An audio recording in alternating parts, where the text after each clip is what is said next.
Predvsem so povečali obseg dela na področju podjetništva, saj so več kot 100 podjetjem svetovali pri pripravi dokumentacije in jih usmerjali na različne razpise, pravi direktor RIC-a Peter Črnič in dodaja, da bomo nadaljevali z svetovanjem podjetnikom, osebnim svetovanjem, ker se to v lani izkazalo za zelo dobro, vsaj sodeč po procentu dobljenega sredstev.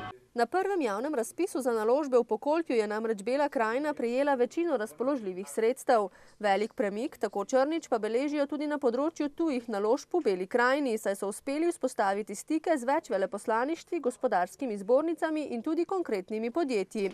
Zato načrtujejo, da bojo v tem letu ali pa vse v naslednjem pa prvi rezultati konkretni. Na področju turizma, kjer so v lanskem letu zabeležili več tujih gostov, pa nameravajo letos več delati na povezovanju turističnih ponudnikov. Če smo mogoče prej bili skoncentrirani na promocijo, smo mogoče premalo delali doma, tu bo treba malo trend obrniti. Prvič smo izkoristili dober trenutek, ko nam je stala za nami Evropska komisija in pa Slovenska turistična organizacija, smo se lahko godno promovirali, zdaj pa verjetno že čas, da tudi naredimo na terenu samem kaj.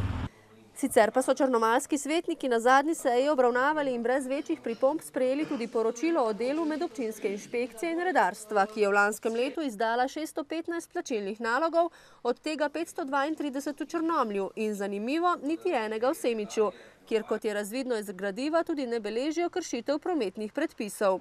Kot je svetnikom pojasnil vodja medobčinske inšpekcije in redarstva Vlado Dražumerič, v Semiču nimajo osnov za izrekanje kazni, saj tam nimajo ustreznih prometnih označb.